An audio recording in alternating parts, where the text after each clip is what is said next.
আসসালামু আলাইকুম ওয়া রাহমাতুল্লাহি ওয়া বারাকাতুহু। বিসমিল্লাহির রহমানির রহিম। আলহামদুলিল্লাহি রাব্বিল আলামিন ওয়াল আকিবাতু লিল মুত্তাকিন ওয়াসসালাতু ওয়াসসালামু আলা নাবিয়্যিহি মুহাম্মাদিন ওয়া আলিহি ওয়া আসহাবিহি আজমাইন। আম্মা বা'দ। সম্মানিত দিনদার ভাই বোনেরা, আজ আমি আপনাদের জন্য অত্যন্ত চমৎকার একটা ভিডিও নিয়ে হাজির হয়েছি। বন্ধুরা আমার, আপনারা জানেন গত কয়েক বছর পর্যন্ত আমি বাংলাদেশের বিভিন্ন প্রান্তে সফর করে বেড়াচ্ছি।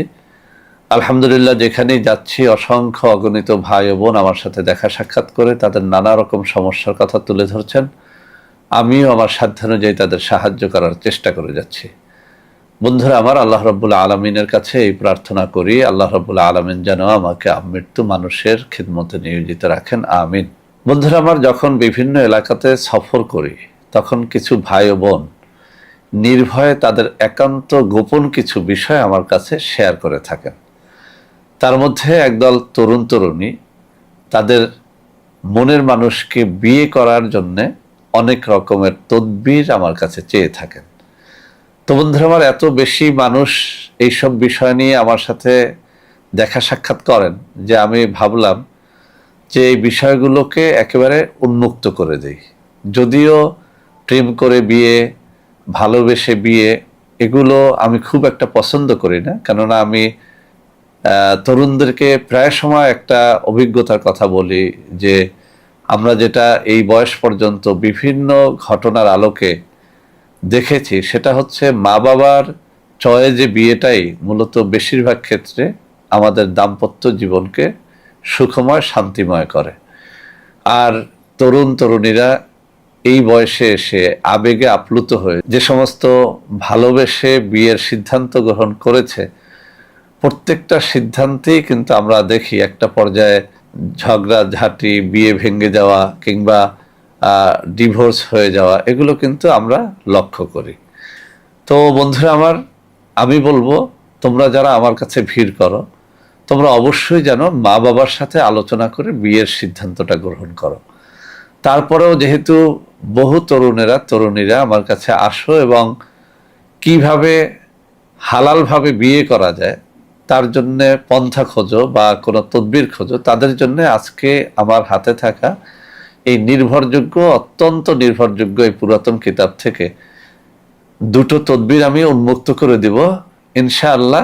যারা হালালভাবে বিয়ে করতে চাও, কোনো ধরনের প্রতারণা, কোনো ধরনের দৈহিক সম্পর্ক গড়তে চাও না, শুধুমাত্র ভালোবেসে কোনো ব্যক্তিকে পছন্দ করে হালালভাবে বিয়ে করতে চাও, মা বাবার অনুমতি নিয়ে বিয়ে করতে চাও, তাদের জন্য আজকে অব্যর্থ দুটো তদবির আমি এই কিতাব থেকে তোমাদের সাথে শেয়ার করব ইনশাআল্লাহ। ভিডিওটি যদি শুরু থেকে শেষ পর্যন্ত তোমরা দেখো, আশা করি তোমাদের কাঙ্ক্ষিত মানুষকে তোমরা এর মাধ্যমে বিয়ে করতে পারবে ইনশাআল্লাহ। বন্ধুরা আমার, এই কিতাবের ৬৮ নম্বর পৃষ্ঠার মধ্যে যে তদবির দুটো আছে আমি এখনই তোমাদের সামনে সেটি তুলে ধরব।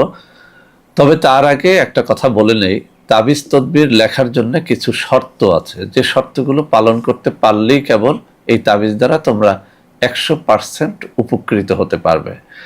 কিন্তু যদি শর্তগুলো তোমরা পালন করতে না পারো, তাহলেই কেবল আমার সাথে তোমরা দেখা করবে। আশা করি এর থেকেও কিছু ভালো ভালো জিনিস আমি তোমাদেরকে দিয়ে হেল্প করতে পারবো। তো বন্ধুরা আমার, যে সমস্ত শর্তাবলী তাবিজ লেখার জন্য পালন করতে হয় তার মধ্যে ১ নম্বর হচ্ছে অবশ্যই নামাজি, রোজাদার, পরহেজগার ব্যক্তি হতে হয়। নামাজি, রোজাদার, পরহেজগার ব্যক্তি ছাড়া কোনো ব্যক্তি কোনো তাবিজ লেখলে এর বেশিরভাগ ক্ষেত্রেই সুফল হয় না।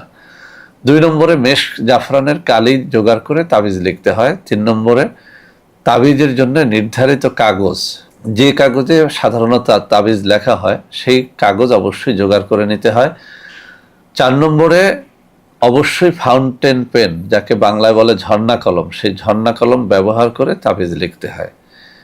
কোনো একজন পেশাদার তাবিজ লেখকের অনুমতি নিতে হয়, অথবা কোনো পরহেজগার ব্যক্তি, পীর মাশায়েখ, হাফেজ, কারি, মুয়াজ্জিন, ইমাম, তাদের অনুমতি নিয়ে নিতে হয়। তাবিজ যেদিন লিখবে সেদিন রোজা রেখে তাবিজ লিখলে বেশি ফল পাওয়া যায়। সব থেকে ভালো হয় রোজা রেখে ইফতারির পরে অথবা ভোর রাত্রে ২ রাকাত তাহাজ্জুদের নামাজ আদায় করে পবিত্র সময়ে পবিত্র তেল নিয়ে কয়েকবার দুরূদ শরীফ পড়ে তাবিজ লেখলে সেই তাবিজ কবুল হওয়ার সম্ভাবনা থাকে ১০০-তে ১০০। তো এই সমস্ত শর্তাবলী পালন করে যদি তোমরা এই কাজটি করতে পারো, ইনশাআল্লাহ এর দ্বারা সুফল পাবে। আর যারা এই সমস্ত শর্তাবলী পালন করতে পারবে না, তোমরা আমার সাথে যোগাযোগ করতে পারবা। আমি স্ক্রিনে কিছু নম্বর দিয়ে দেবো, ওই সব নম্বরে যোগাযোগ করে সরাসরি আমার সাথে ভিডিও কলে কথাবার্তা বলে অথবা আমার অফিসে আমার সাথে দেখা সাক্ষাৎ করেও তোমরা এই তদবিরটি নিতে পারবে। তো বন্ধুরা আমার, আমি তোমাদের জন্য তাবিজটি এখানে উন্মুক্ত করে দিচ্ছি। প্রথমত আমি পড়ে শোনাচ্ছি, এরপরে আমি তোমাদের সামনে এটি ক্যামেরার একেবারে সামনে নিয়ে যাব, যাতে করে তোমরা এখান থেকে একটা স্ক্রিনশট নিয়ে তারপরে এটি লিখতে পারো। এই কিতাবের ৬৮ নম্বর পৃষ্ঠার মধ্যে বলা হয়েছে মহব্বত সৃষ্টির অন্য তদবির। বলা হয়েছে, মহব্বতের উদ্দেশ্যে নিম্নের নকশাটি পানি ভর্তি মাটির পাত্রে লিখিয়া চুলার ভিতরে ফেলিয়া দিবে। একটুখানি কঠিন এই প্রথম তদবিরটা, তারপর আমি বলে দিচ্ছি। মাটির পাত্র এখন খুব একটা পাওয়া যায় না, তারপরে খুঁজলে পাবা।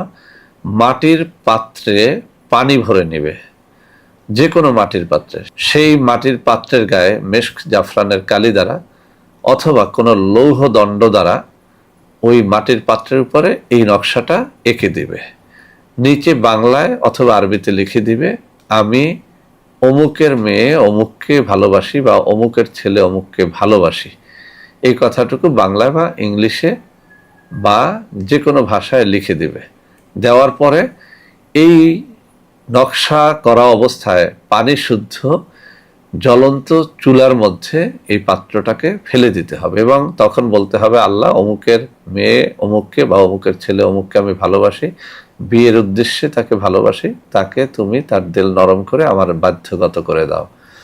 আচ্ছা, দ্বিতীয় নম্বর যে তদবিরটা সেটা এই মহব্বত সৃষ্টির অন্য তদবির। মহব্বত সৃষ্টির উদ্দেশ্যে নিম্নের নকশাটি কাগজে লিখিয়া প্রেমিকার গৃহে, এখানে প্রেমিকা বলা হয়েছে, আপনি যদি প্রেমিকের উদ্দেশ্যও করেন, প্রেমিক বা প্রেমিকা যাই হোক, যেভাবেই করেন কাজে লাগবে। মহব্বত সৃষ্টির উদ্দেশ্যে নিম্নের নকশাটি কাগজে লিখিয়া প্রেমিকার গৃহে দরজার নিচে মাটির মধ্যে পুঁতিয়া রাখিবে, ইনশাআল্লাহ আশা পূরণ হইবে। নকশাটি এই নকশার নিচেও বাংলা ইংলিশে বা যে কোনো ভাষায় এভাবে লিখতে হবে, আমি অমুকের ছেলে অমুক বা অমুকের মেয়ে অমুককে ভালোবাসি। আর যখন এটা প্রেমিক বা প্রেমিকার গৃহের দরজার নিচে মাটির মধ্যে পুঁতিয়া রাখবে, তখন অবশ্যই এই কথাটা বলতে হবে যে আল্লাহ অমুককে আমি ভালোবাসি, বিয়ের উদ্দেশ্যে ভালোবাসি, তাকে তুমি আমার বাধ্যগত করে দাও। তো এই দ্বিতীয় তাবিজটা একদিকে সহজ আর একদিকে কঠিন, কেননা এটি পাকা বাড়িতে করা যায় না, কাঁচা বাড়িতে যেখানে মাটির ভিটি রয়েছে ওখানে করা যায়। আর প্রথম যে তাবিজটি, এটি আবার অগ্নি জ্বালিয়ে কোনো চুল্লির মধ্যে, গ্যাসের চুলা হোক কাঠের চুলা হোক, তার মধ্যে মাটির পাত্র জোগাড় করে করতে হয়। তো দুইটার যেটাই করো, একটুখানি কষ্ট না করলে তো তোমার যে কাঙ্ক্ষিত লক্ষ্য সেটিতে তুমি বুঝতে পারবা না। অতএব একটুখানি কষ্ট করতে হবে, দুইটাই করতে পারো অথবা যে কোনো একটা করে দেখতে পারো। আমি বহুবার বহুজনের জন্য এই কাজটা করে সফল হয়েছি। তো এই কাজ যারা করতে পারো তো ভালো, যারা করতে পারবা না, একান্ত যদি প্রয়োজন হয় আমার সাথে তোমরা যোগাযোগ করতে পারবা।